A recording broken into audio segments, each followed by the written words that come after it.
We either change our name or we change our ways. I didn't go kicking into a relationship with Jesus. I ran because I knew I needed to be rescued. Sometimes in our industry, pastors they all start out with ideals. Right. They can end up pretty jaded and they'd come down and just be wrecked. Every church I left had grown exponentially from when I started, but the city statistics didn't grow with it. The city became more desperate. We transformed the Bay so that the Bay could transform the world. That's our heart.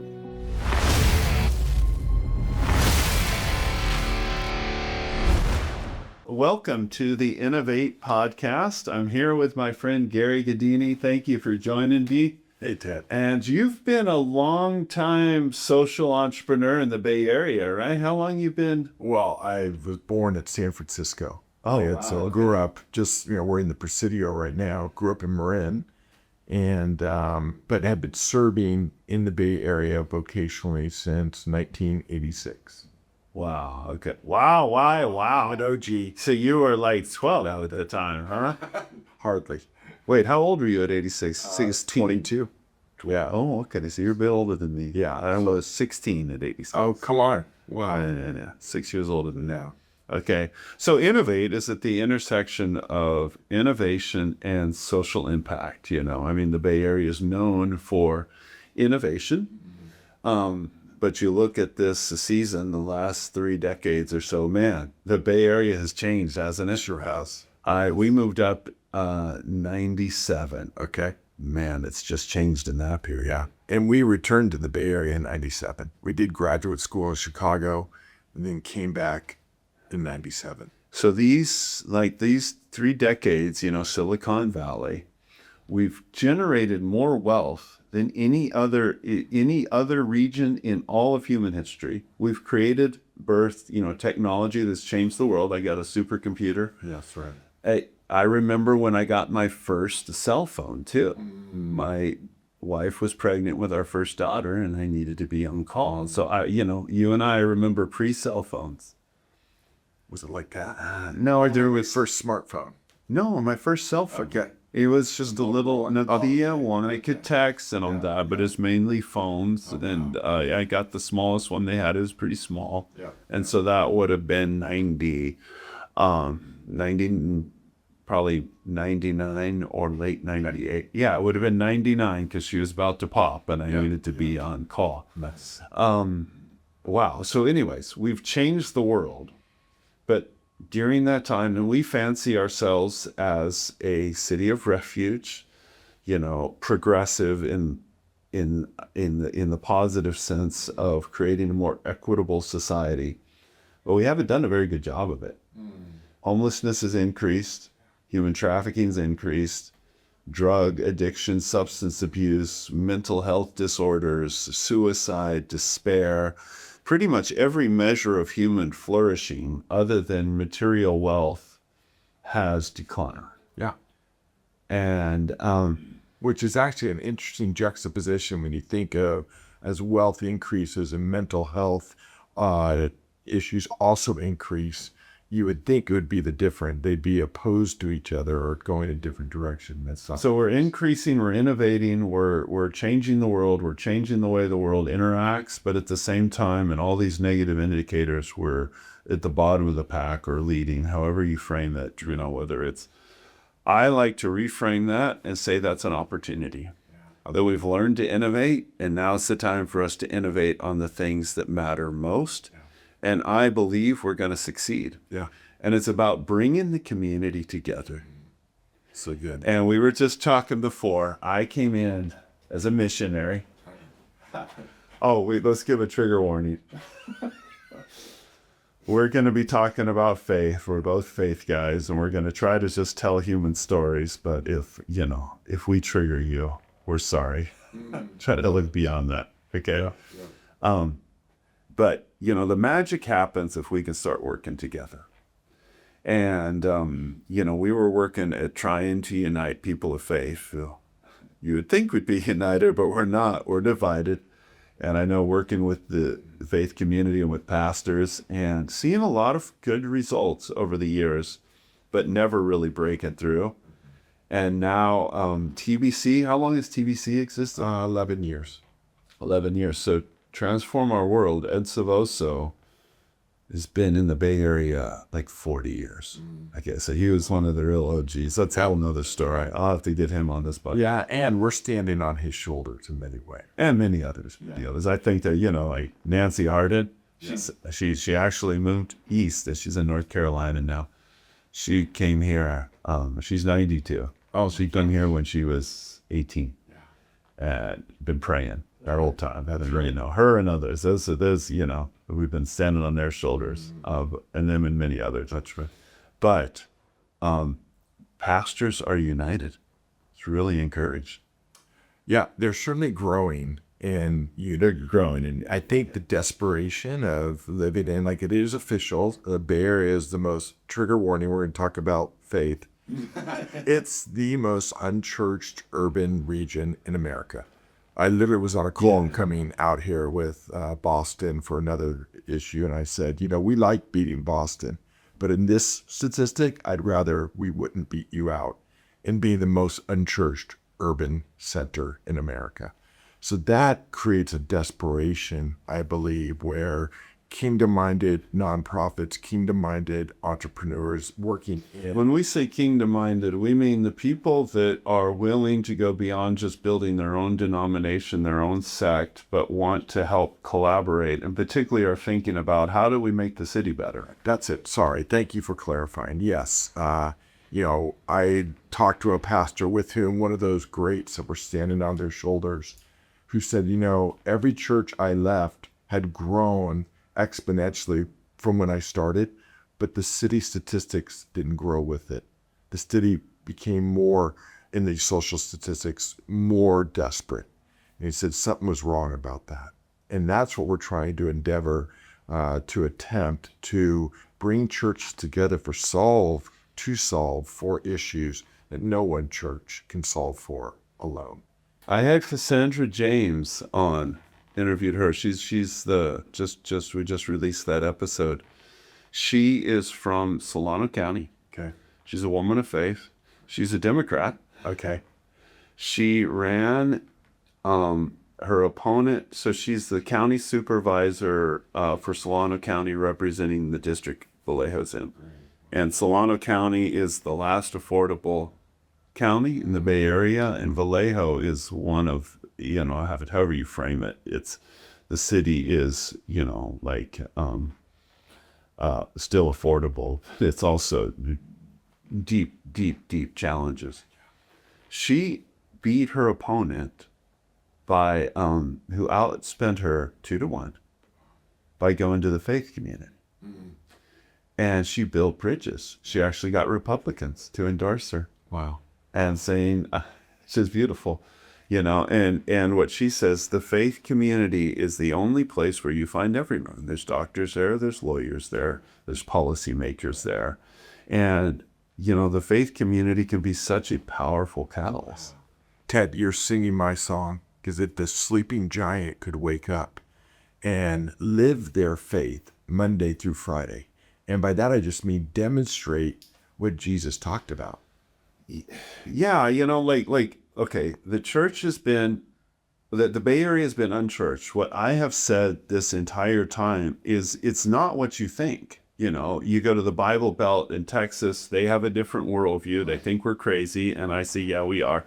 But if I'm crazy, it takes a bit of crazy to think outside the box to be the Bay Area, okay? But it's not like they're opposed to what Jesus stood for, if you really look at his message. Nor are they opposed to true spirituality, nor are they as opposed to family values as we think they are. One, it's really a grind to live in the Bay Area. It's tough, it's hard.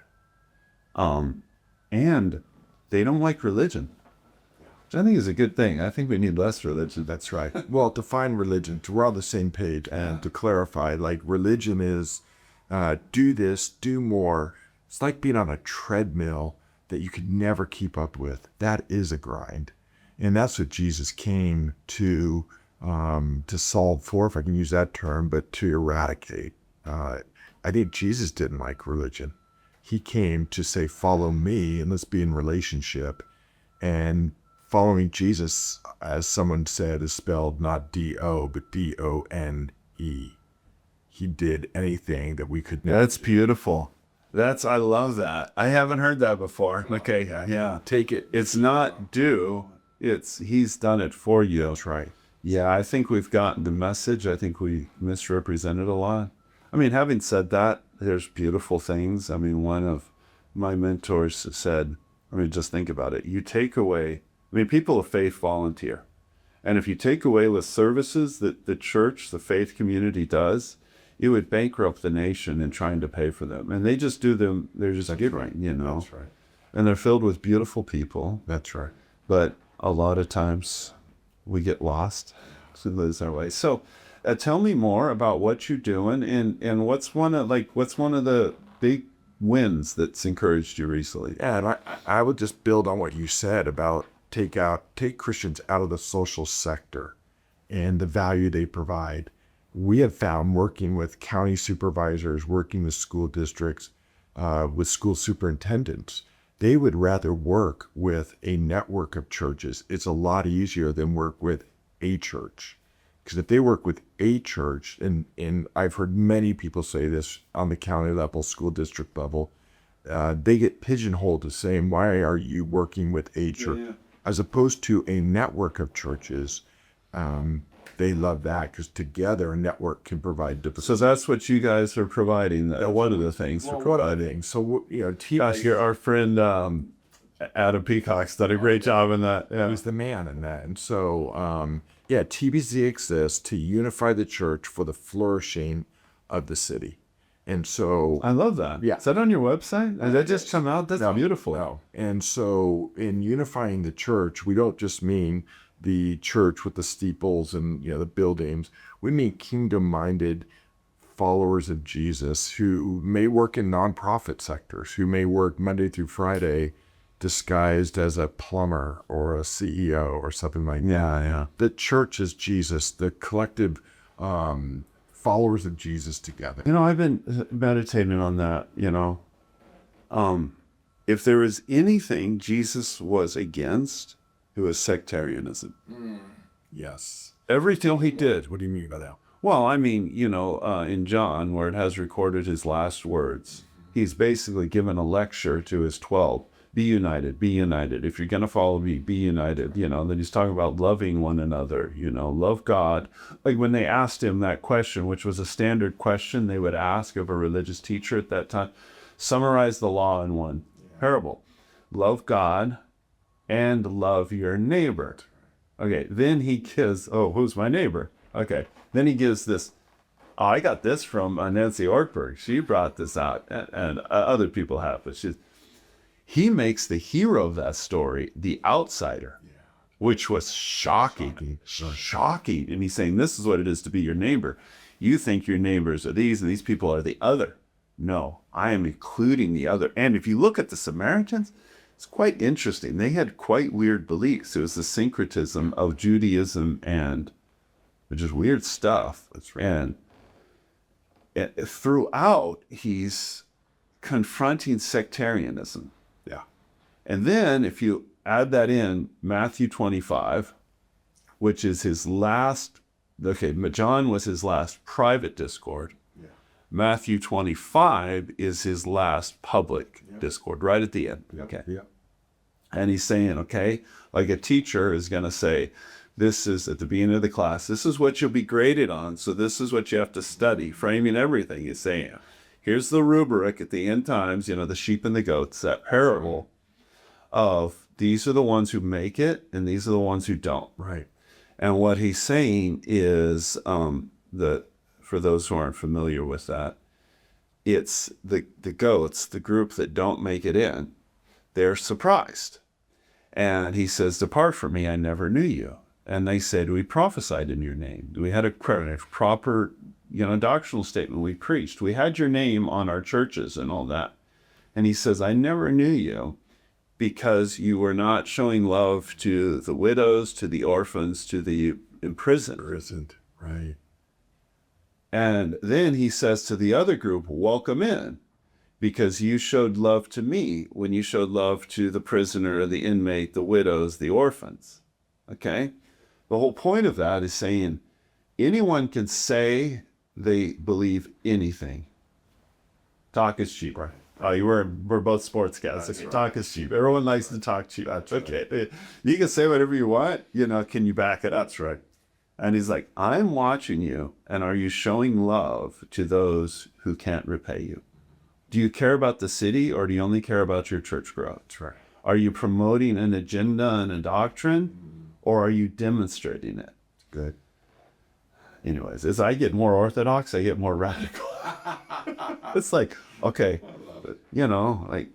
anyways. So all that to say, I love the work you're doing and bringing the church together unified for the sake of the city. Flourishing of the city. So TBC started when a tech executive was recruited to come to the Bay Area to head up a Big Five tech firm. And he had been mentored by an internationally known evangelist. An evangelist is somebody who brings good news to people. Who is that? Luis Palau. Yeah. Luis Palau is brother-in-law of Ed Wilson. That's right. Yeah, and we're talking about the Intel guy, right? Yes, but this is pre-Intel. He was coming to head up a organization close to the name, Pat Gelsier. So he connected with a bunch of pastors, and I happened to be one of them. But okay, he said, "Did you were pastoring what church?" Peninsula Covenant Church. I had a 24-year run there in Redwood City. Yeah, you would love it because they have a swim, tennis, fitness facility on their campus. That was 3 times bigger than the church, and 95% of our members at the club were unchurched. Really? Yeah. I love that. A church re-envisioning themselves as not only a religious institution, but a community. That's right. And that predated me, but it was wonderful. They still have that? They do. They have a basketball court? They do. Full court. And through sport. We got to get them into prison. There you go. I think, okay, you'll love this line. I'm beginning to think that the church would be far more relevant if more Christians go to prison. In our industry, that plays both ways. They're like, because we're all working with guys. That person is a crook. He needs to go to prison. But I'm talking about to go volunteer. It's life-changing. Well, I know the most vibrant faith communities, I mean this, that I've seen have been in prisons as they've gathered. It's beautiful. We can learn. Yeah. So anyway, back to Pat. When we met, he said, hey, look, I've been gone for 13 years from the Bay Area. Was he a Bay Area native? No, he came out at 17, though, to do an internship at Intel. Okay. Had about a 30-year run, left Intel, went to Boston, and then VMware called him back, and that's where he caught this vision. But he said, in my 13 years I've been gone, the percentage of followers of Jesus has not increased at all in the Bay Area. And they said, how long have you been pastoring PCC? Ted, it was 13 years at that point. I'm like, well, how ironic. I'd been pastoring for 13 years, and this is the question. He probably said it with more grace. It was more grace. There was another businessman who, I can't remember his name, he basically did a study and says, yes, should all be put out of business. Oh, wow. It's like, it's similar. It's like, yeah. If your mission is to disciple, you're not, all you're doing is you're entertaining the people. And shuffling the already convinced between your roles. So the question that, this is kind of sexy to say, but it really that wrecked me. Really? He said, so he'd been gone 13 years, percentage of followers of Christ had flatlined for 13 years, and I'd been pastoring for 13 years. And he said, how do you account for this? Wow. And I just stayed silent. Really? And he broke the silence. He said, that's so beautiful. I have a vision that God's put on my heart. I think together we could do things that you've never done alone, and all call the party. I have no skin in the game. I'm not a pastor, but I've got a vision. And that was he laid out for me what is now TBC. And it's, wow, take it off from there. Yeah, that was 11 years. That was 11 years ago. So 2016? 2014. I can't do math. And I'm just 9 years. We're 2014. 2014. Yep. And started with, events just to get the name out. He had to start with a splash and then formed a board. I felt that was so significant because in 2014, it's interesting. Luis Palau's brother-in-law, Ed Saboso, when I was in college playing basketball, I go down on a short-term missions trip in 1990 to Argentina. They're both from Argentina, and Argentina experienced this incredible awakening, a spiritual awakening that resulted in, that was my introduction to prison ministry. And I went to a prison where the warden, all the guards, and all the inmates were confessed followers of Jesus. And the warden who, said over the history of 20 years, he was not aware of a single Christian who'd been incarcerated and part of the church who, when they'd been released, had returned on a repeat offense. They were running it like a rehab center, like a city team or something. They had all these jobs, all these businesses in there. And I'm like, wow, this is what's possible. It's more than just a revival where people come and, worship a lot. Right. And this was changing society. Yeah. Interesting. But back to 2014, we had our global conferences in Argentina for many, many years. And they were incredible. We brought people from all over the world and they would experience it. And we'd take them to prison and they'd have life-changing experiences. We'd take them to prison not to minister, but to let the incarcerated brothers minister to them. And when they start praying, they had a 24/7 house of prayer in the prison that started out because the prison was basically run by the inmates and you could break into the cells. And when they became Christians, they got put on the hit list of the powers that be. So they said, we better stay up so they don't kill us. And since we're up anyways, we might as well pray. And that was built into the life of the prison. So as it grew, it was incredible to watch these, sometimes in our industry, pastors they all start out with ideals. Right. They can end up pretty jaded and, Of course. and hard-hearted and, mechanical and business life. They'd come down and just be wrecked, in the prison. Love that. But I'm talking about 2014 because this is very important to me. We then moved that conference to Argentina. No, from Argentina to Hawaii. And it's a similar thing that was happening. And then we're in Hawaii, we would bring the Argentines there and everyone there. And God was opening up these doors throughout, Thailand and Hong Kong and in the Philippines. Beautiful things. And then we felt that we needed to bring that to the Bay Area because basically our sense was, the Bay Area is the new Rome. This is the center of the world. And I don't mean it's the technological innovation center. The biggest companies the world's ever seen were birthed here. This is the place that's changing. Now, who knows if we'll keep being that. Right. But it's like, okay, that's not by accident. And maybe all of this was prepared because God wants to do something amazing here. Yes. And I believe the best years of the Bay Area are just beginning. So, Me too. wow. So anyways, we're coming with this intent, like we were feeling, you've been prepared, you've seen all this. It was all a warm up. What I really want to do is in the Bay Area. And I didn't realize it's that same year that this prophet is a businessman, comes in and breaks this group of pastors out of their shell and says, let's work together. That's right. That's beautiful. Yeah, it is beautiful. And, I would like to think the Spirit of God, I believe, with all my heart, blew through that vision and granted favor. I wonder if... Well, the proof's in the pudding. Yeah. Yes. Well, something's happening here that has never happened before. That's right. And the beauty of it is the humility that's embedded in our DNA. If we're doing our job at TBC, nobody knows TBC's behind it. because Well, now we just went public, so. You know, the other day I got a medal for being, they voted me the most humble guy in Silicon Valley, but then they took it away because I won it. It's just a joke. great joke, right? That's awesome. I love it. It's beautiful. We're behind the scenes. Think about this in the Greek New Testament. New Testament was written in English or Italian, my native culture. It wasn't? No. Although the last book of the Old Testament, Malachi. Anyway, you got to stop. Yeah, the Italian prophet. Yeah.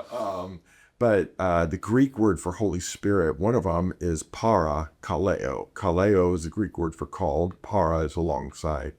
And so TBC is a para-church ministry, a para-kaleo ministry. We're just called alongside. It's not about us. Look, I pastored in the Bay Area for over 30 years. I've run my race. I crossed my finish line as a lead pastor. Now it's my honor to be a pacer with other shepherds running their race. And it's not my race anymore. It's their race. My job, I'm fanatical. They cross their finish line and do it well. Yeah, I use basketball metaphors. One of my favorite players ever is Magic Johnson. Okay. Or my new favorite player is Nikola Jokic. Oh, why? Oh, Nikola Jokic is because, Magic Johnson and Nikola Jokic, both of them. What I loved about Magic Johnson is he was the first one that made an assist really sexy. And our mentality back then was assist is like, okay, the guy who scored it really did all the work. Right. And Magic was the first guy, one game I looked, and, he'd maybe had 15 assists. But that wasn't a stat that anyone cared about at the time. He had 5 points. And the guy he didn't care. He'd throw a pass and somebody else would score, do the dunk. Yeah. And to him, it was as if he'd scored it. Yeah. And this deep selflessness and really only caring about winning and doing whatever it takes to win and putting the team first. And it's he was the one who, he made it assist sexy. That's right. And this incredible selflessness. And I see the same in the way they play, like Jokic. He scores 60 points. But he also had 20 assists, which no one else has ever done. And his mentality of setting the team up. Okay, so here's a basketball metaphor for this. They were, the pundits. I don't know who was talking about it, but maybe it was the NBA on TNT or something. They're analyzing him and say, look at Jokic. And it's the last second shot. His teammate, Murray, has the ball. Nikolai is wide open. Murray should have passed to him and he should have taken the last second shot. That would have been the best shot. Okay. Instead, Murray does a step back and does a contested shot, which it's a more difficult shot, but he can make them when he's on. Okay. He missed it. And the camera's on Jokic and his body language is, shucks. Not that he didn't pass. He doesn't care that he doesn't pass. He's bummed out that he missed it. It does not, and the micro reaction, because lots of times, you can even see it in the Olympics, where LeBron James and KD are wide open, and Curry does a step back with two guys. You look at their faces, and both of them are disappointed because he should have passed it in that play. Yeah. He's covered. Yeah. Then when he makes it, they love it, they cheer, but their initial reaction is, you made the wrong play. Yeah. And then Curry says, yeah, I should have passed it. I did it anyways. He made it. That's let alone Curry over. Yeah. But Jokic's immediate reaction was team first. And that was, I wished he had made that shot. He's taken, anyways, that's what I like. But it's just you're putting team first. Upside down nature of the kingdom. And I don't know where Jokic is, in his kingdom identity. But I'm just using that as an example. Right. I don't know. He's Serbians. What other industry except the church do and should shepherds be ecstatic? By shepherds, I mean pastors. If another church is flourishing, if a need's being met in the city, but it's not their church, this is how we should be as kingdom. Well, it's about understanding. Yeah. I think that's the best practice in everything. We've got to know. And this doesn't mean we're not competitive. Right. It's just competing against the right opponent. Yeah. And putting competition, it's like, okay, we go to prison. Okay, the reason I was good at basketball is because I have an older brother, 18 months older than me. Well, your height helps you. And what are you, 6'8"? Okay, yes, that's a joke. 6'9". But 6'9", but who's counting up? okay. My brother was 18 months older than me. He's now an inch shorter than me, but he was always an inch and 18 months older and stronger than me. Okay. And we would fight and we'd compete, and he was super competitive, and he would beat me. I would never win a single. To be honest, I don't think I've ever won a single one-on-one game with a lot. He's so competitive. Secrets are coming out. And so we're battling at it. And then, I realized, okay, now when I go play the other's opponents, they're all easy. So the teams that really succeed, their practices are harder than the games. So it's us learning to have, there's a place for that competitive spirit. There's a place for that. But we need to put it and understand what our bottom line is. And our bottom line is serving the city, our mission. That's right. Human flourishing for all. That's right. So that the city flourishes. So, where I pastored for the last 24 years before taking this role, there was probably 5 churches in a mile radius. They weren't my competition. The competition was homelessness in Redwood City. Competition was the unchurched, not, getting the good news to them.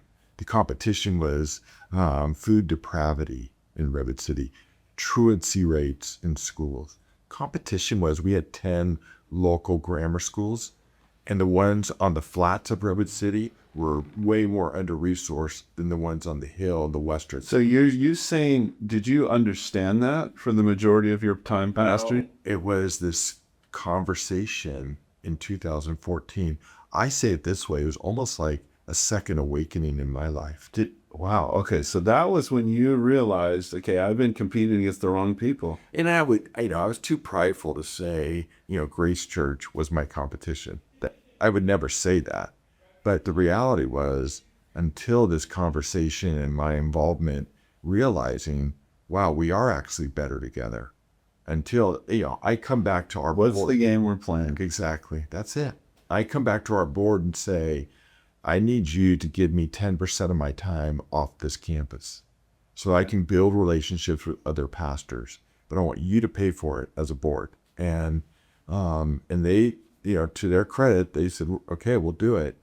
And, I cleared every Wednesday for a lunch meeting with another pastor and made appointments, for the rest of my time, for my final decade as a pastor. Every Wednesday, I had a lunch with another pastor in my city saying, how can we serve you? How can we serve together for the betterment of the city? Yeah. So this whole idea that the report card of the faith community, I think, I don't actually, some in the movement will kind of poo-poo pastors counting, Right. They say butts and seats and offerings. Well, we call them the killer bees. Butts, budgets, buildings, the killer bees.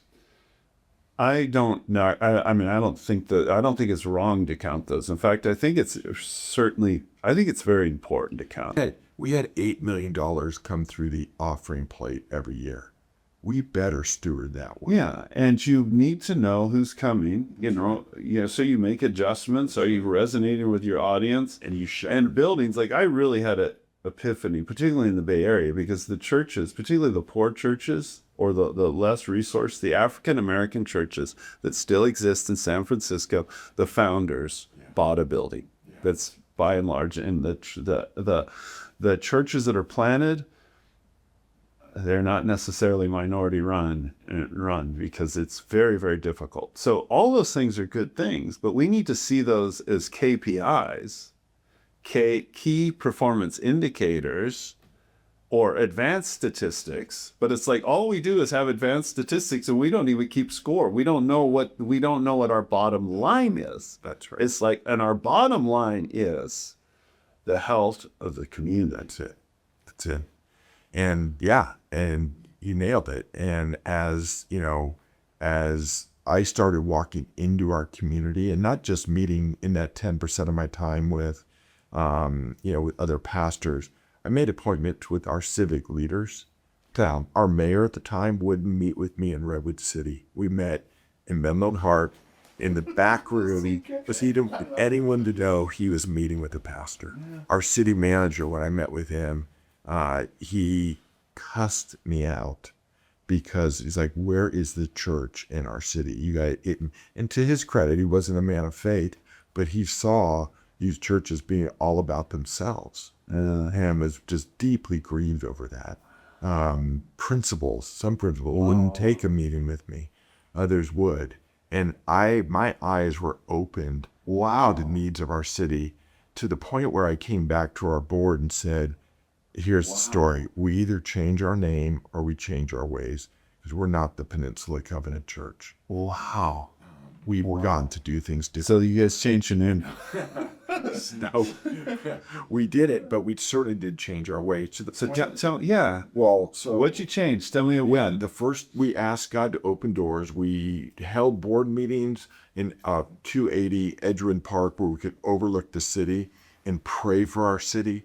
We asked God to break. I'm impressed at how to break our heart that is with what breaks his heart for the city. And then we started knocking on doors saying, how can we serve?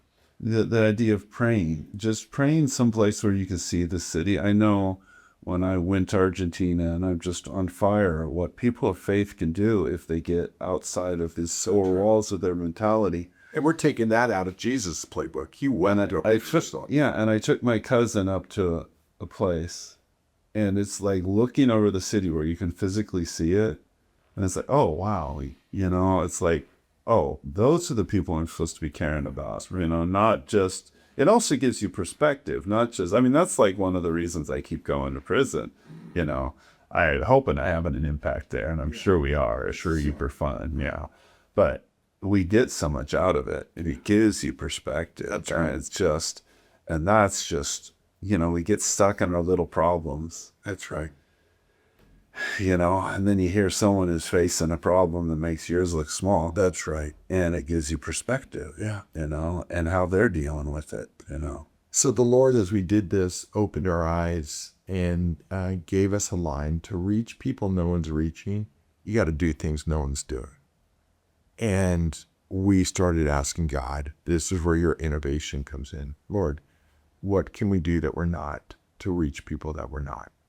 And there was a middle school principal that, as I knocked at his door and asked how I can serve, he said, I have a family that won't experience Christmas.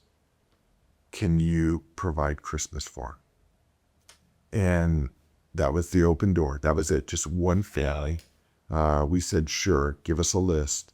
My daughter was in middle school at that point, and she went on the trip to provide Christmas. And talk about her eyes being open. It was in a trailer park. And she said, Dad, we had a small tree. There was nowhere in their trailer we could put the tree. And she said, how is it that people like this live like this on our peninsula? See, her eyes were opened.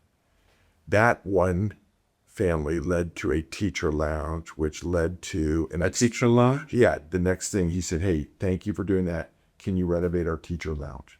Now, this is a school in Redwood City, now in a district, one of the most affluent or peninsulas, counties in the world. That there you have.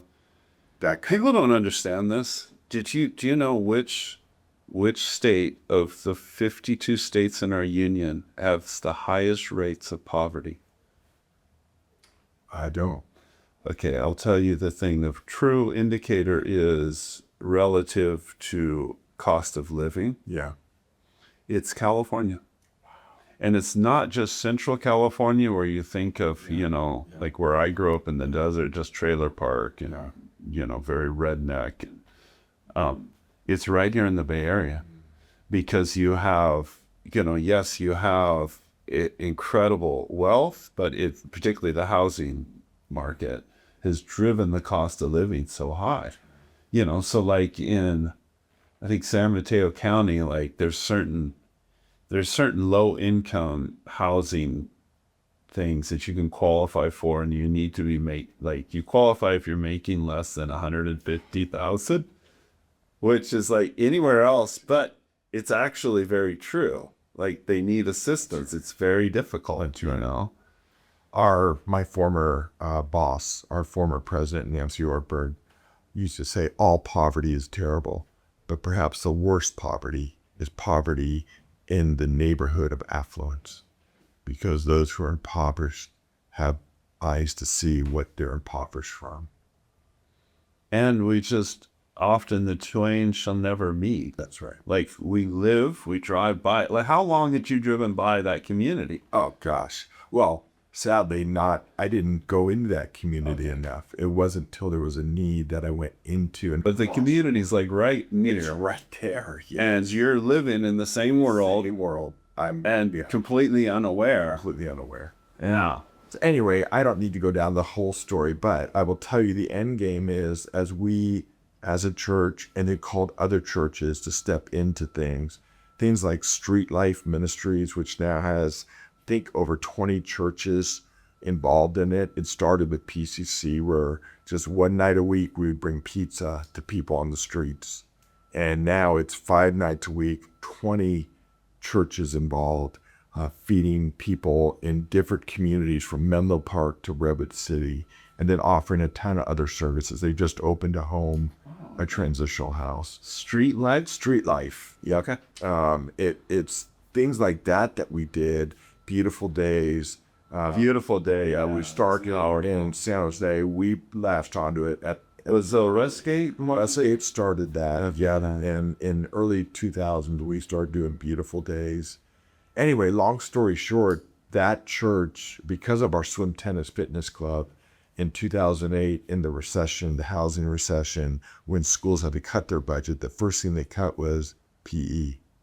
And so my daughter was in grammar school in the Redwood City School District. 2008. In the housing recession that led to, the mortgage rate and failures. And I was a volunteer PE person for my daughter's class because I relieved a teacher who was giving extra in their free period to teach PE.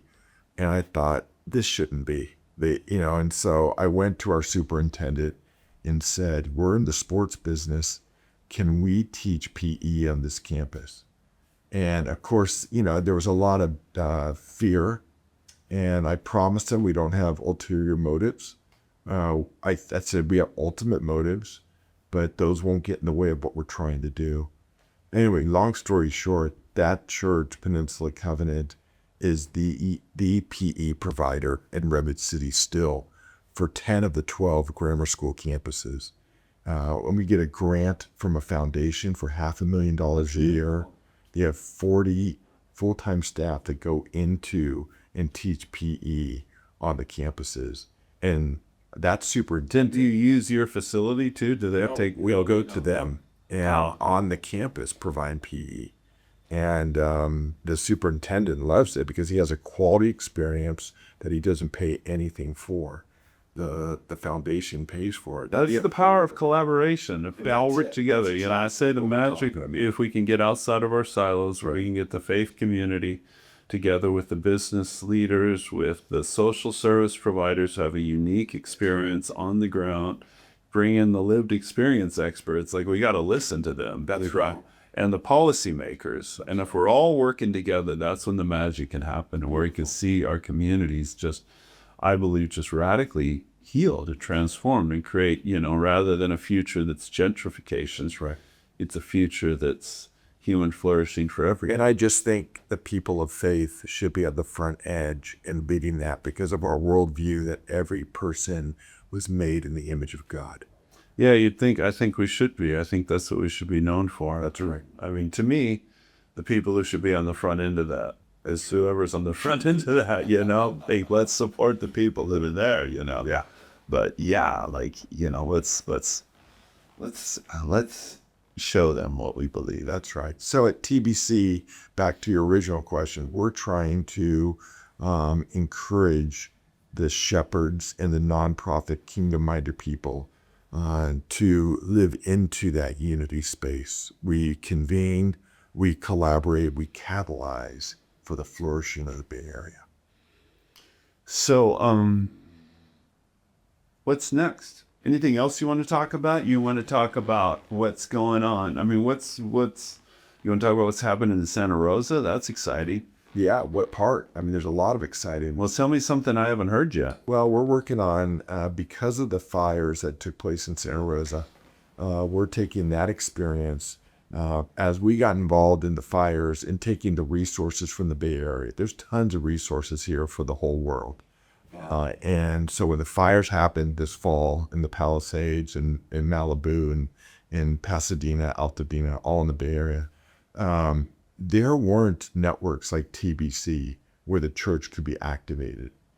So we're taking what we learned from the fires in Santa Rosa, and right now, using technology, we're creating a bit. So a little backstory to that. Adam Peacock, who's he's partnering with TBC. Yes. You're supporting. Actually, to be honest, when I heard that, because I knew Adam and I knew he's awesome, and then I heard he's on your team and you guys are supporting him, I'm like, oh wow. It's like it was a good job in the fact that he's representing you very well, but you never put your name on it. That's right. You know, I thought that was beautiful. But his father was one of the OGs that we're building on, you know, who was promoting this and saying we should work together, we should care about the community when, you know, way back in the day, Dennis Peacock. And then Adam was pastoring a church, but 3 months before the Santa Rosa fires, he felt led to lead for that church and go full on into bringing the pastors together. That's right.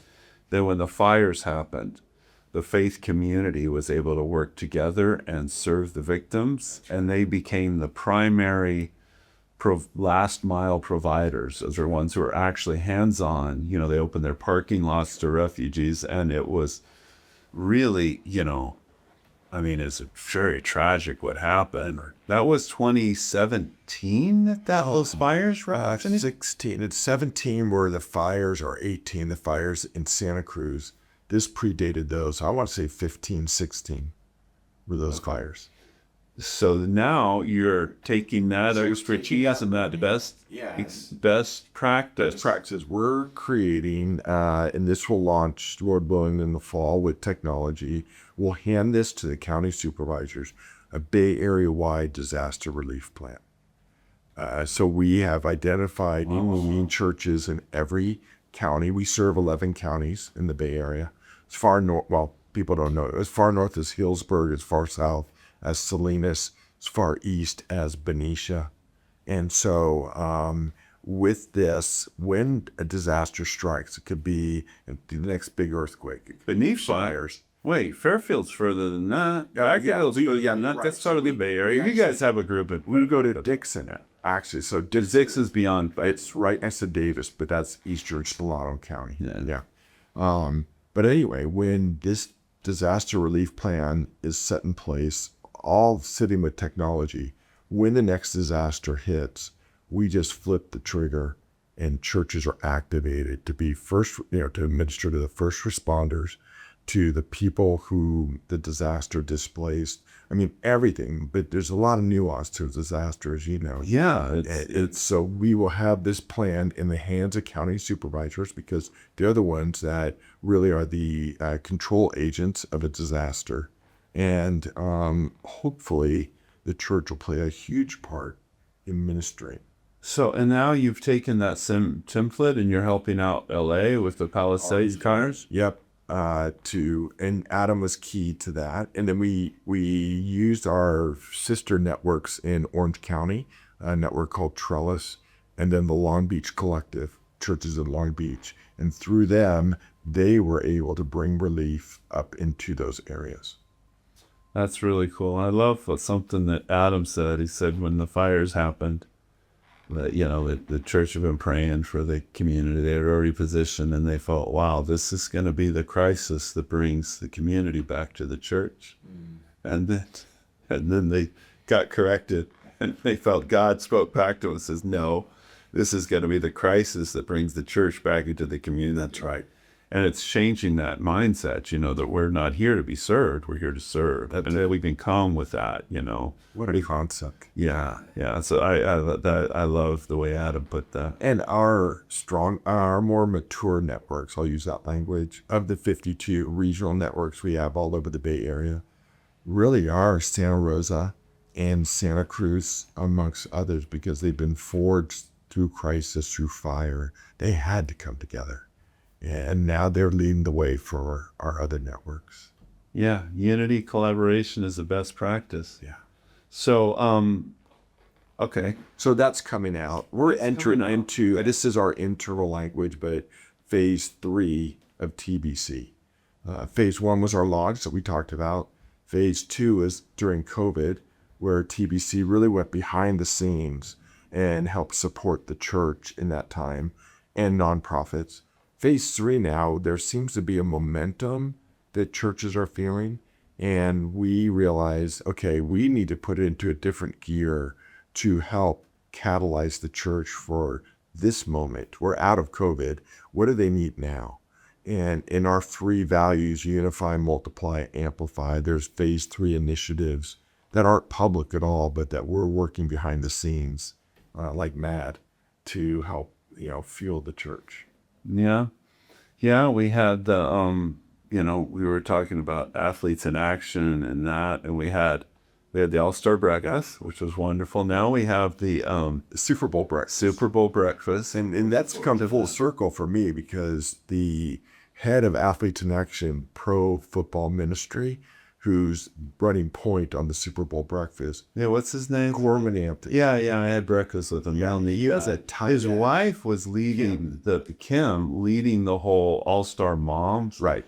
Which was so powerful. Corman and Kim. Corman was a tight end at UCLA when I was down there. Okay. Well, I remember when Corman and Kim came to a study before they even knew Jesus. Wow. And little did I know back then that this man, he was amazing. 40 years later, would be serving with me in the Bay Area to help the cause here. Yeah, he's an amazing guy. Yeah. Wow. So you got big plans to... Well, say what's happening for the Super Bowl. Yeah, it's going to happen in once year. AIA runs the Super Bowl breakfast. It's the only, it is NFL sanctioned. So the NFL puts their stamp of approval on this. They give out the Bart Starr Award. So every player in the NFL votes on a player who exemplifies character on, and more importantly, off the field. That's the Bart Starr Award. That's presented at the Super Bowl breakfast. At the Super Bowl breakfast, they sell seats, and they always have 1,500 people there. 1,500, 2,000, depending on, they have to test it as the elder gives them. And, it happened in 2016. I was a part of it then. And Where was it at then?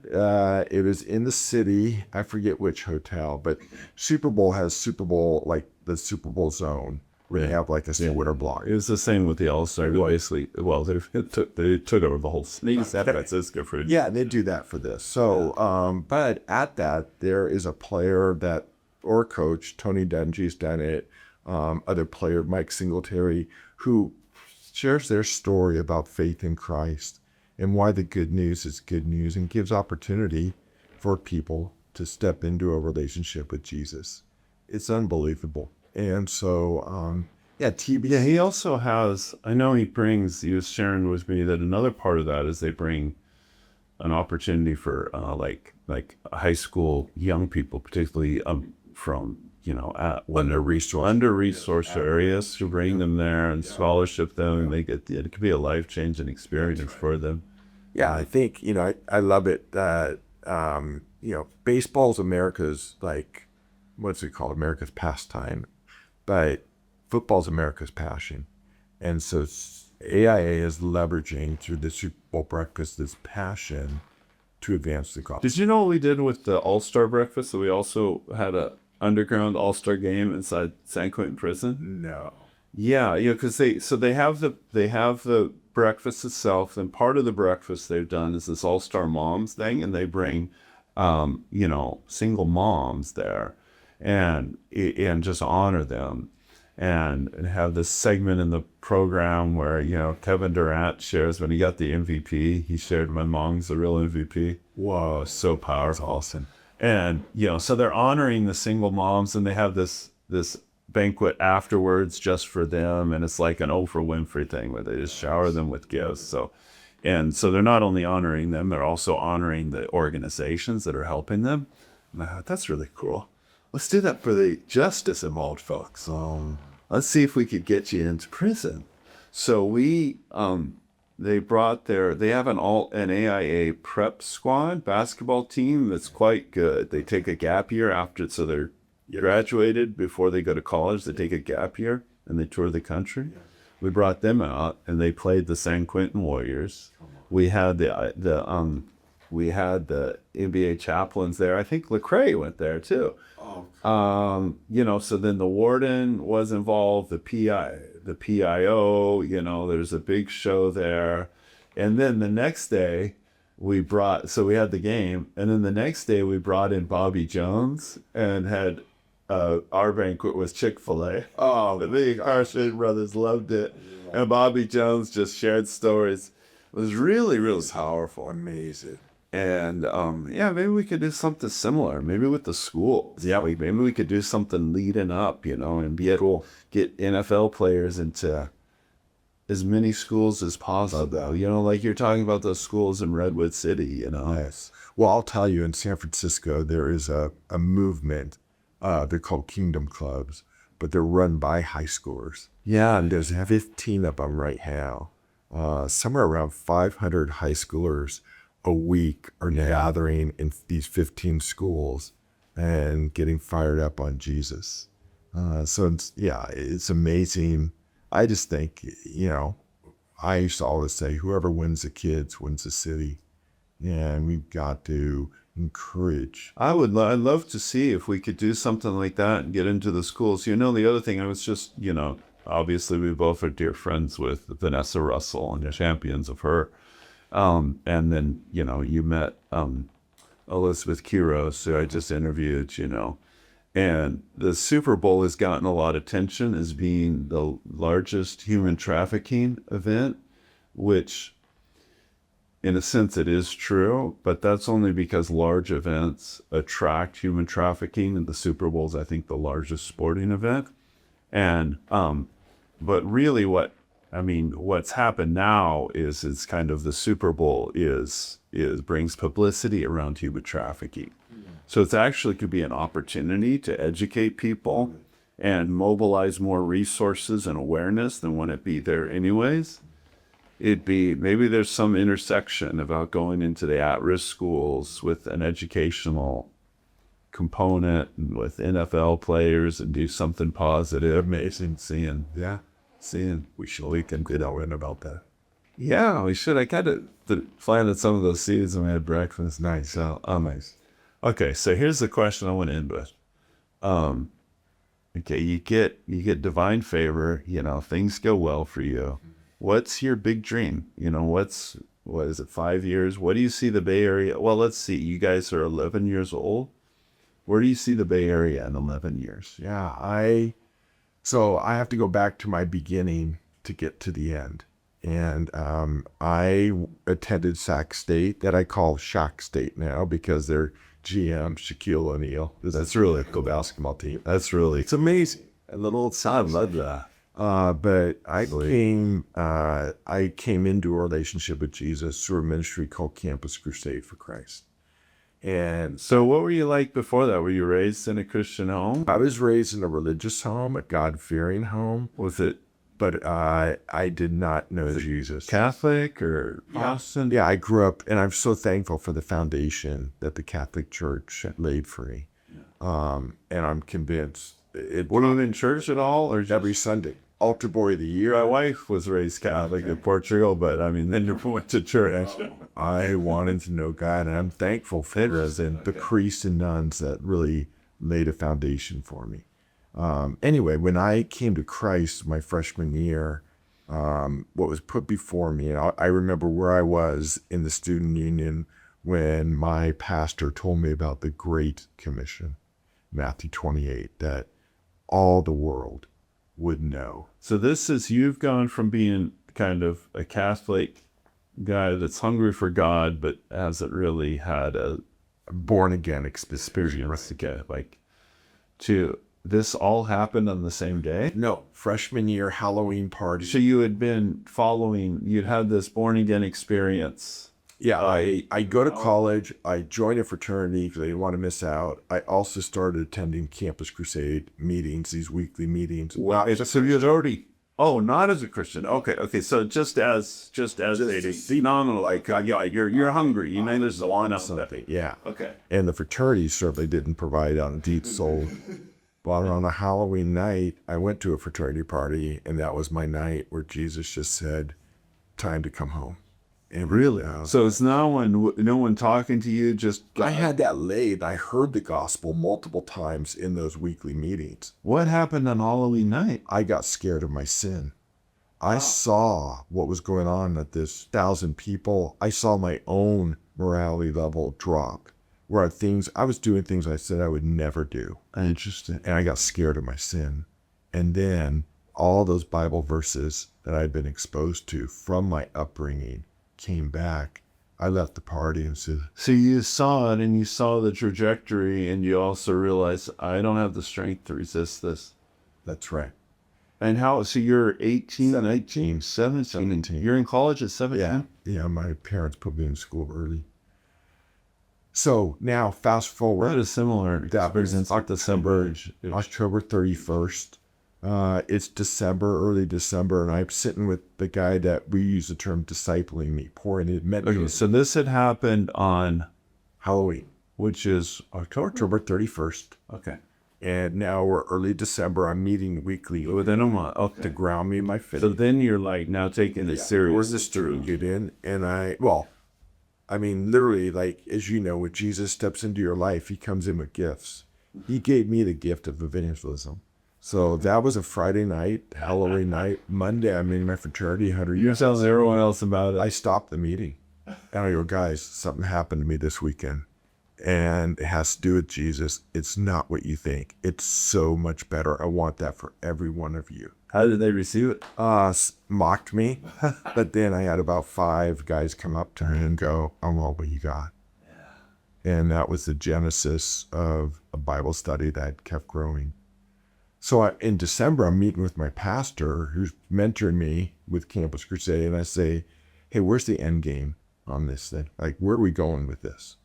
And I said, we want to reach the campus. Is this a campus group? What does that mean? He said, it's bigger than that. I said, why? I'm like, the United States? It's bigger than that. And he takes me to Matthew 28. He said, Gary, Jesus wants this, what you've experienced. He wants people all over the world to experience this. That was the first time that the Great Commission was put before me. And I was like, oh my goodness. And then he said this, I think it could happen in your generation. And I was foolish enough to believe him. So now come back 40 years from then, okay? 45. And where is TBC going? So you had another, so this whole TBC was like a reawakening of that, and the Lord revisiting you, knocking on your door and saying, hey, you've fallen short. That's right. Yeah, or an invitation. Yeah. And every time you knock, that's the whole point. People think of it. It's not, it's really the Holy Spirit. For my encounter, it was similar things, but it was this revelation that I was not able to live up to my own ideals, that I was caught in this path of sin. And I had this ideal of being focused, training, because I wanted to be a great basketball player. I was playing in college. I wanted to play professionally, and realizing I did not have the strength in myself to do it. And then what God gave me was that strength. And I just, I surrendered. I had to surrender. So yeah, I didn't go kicking into a relationship with Jesus. I ran because I knew I needed to be rescued. Nor did I go kicking into this calling with TBC. It was an invitation. Yeah. So where I see us in 10 years is playing a major part in the fulfillment of the Great Commission. The goal of TBC, transforming the Bay with Christ, is not the Bay. The goal is to leverage the Bay for the sake of the world.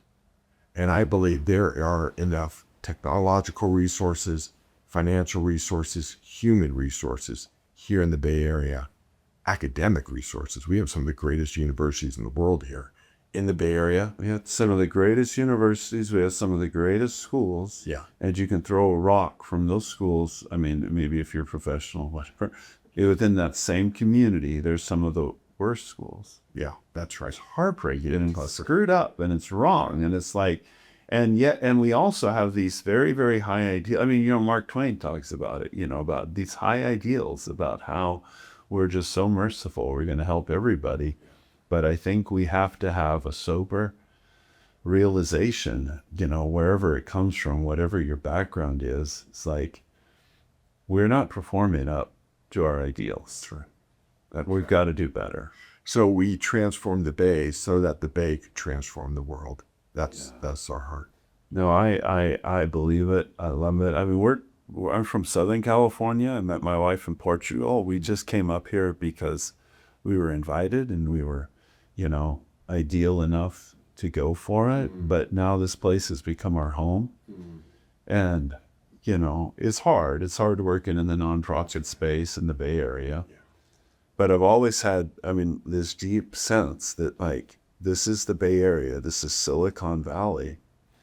And I really think the whole magic of what Silicon Valley is intended to be has not been revealed yet. And I feel that and also people think, I don't know what people think, but the technological revolution is not its tail end. It's just beginning. Right. What's coming with AI is going to be so disruptive, but I think we have the opportunity to, it's like simultaneously we're being given the tools for abundance and for further division. That's right. Further gentrification, further haves and have not. Well, the tools are agnostic. The tools are agnostic. But what are we going to do? But I believe, I believe with you, I believe the greatest days of Silicon Valley are in front of us, and I believe we can pioneer, prototype, demonstrate a human flourishing for all, an abundance, and change the world. That's what I believe. That's my future for the Bay Area. That's why we're signing up for another tour of force. Thank you for doing that. The Bay Area is better because you're in it. Thank you. Yeah, praise God. And yes, praise God. So, all right. Wow. Transforming the Bay to make it an inspiration. And to leverage and steward the resources of the Bay, not only for the Bay, but for the world. That's our heart. So, one last question. You got a new pastor, entrepreneur, who's, fresh, ideal, starting out his ministry like you were maybe when you first went to Third Peninsula Covenant. 38 years, John. I know, I'm 38 years old when I went there. A year already old. No, actually, I'm sorry. I was 33. Oh, yeah, that's one. Okay. So you got a young 33-year-old. He's, out of seminary. Okay, whatever. He's in late 20s, early 30s, just starting his career out.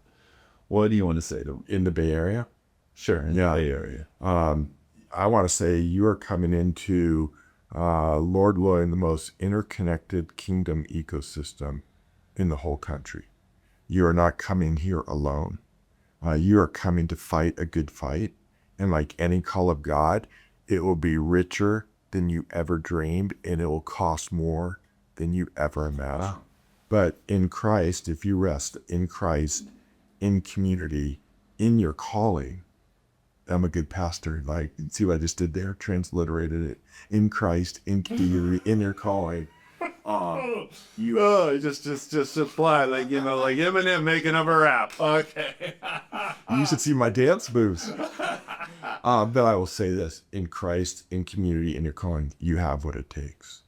And so we welcome, as a part of TBC is the church planting part of us, our multiply. And we don't do it alone. We do it with other church planting agencies, but we welcome any church planter, any kingdom-minded business person, come to the Bay Area and fight this fight with us. So maybe people will listen to that and they'll come and do it. That'd be great. I know a church that's looking for a pastor. So if you know somebody, okay, we can talk about that offline.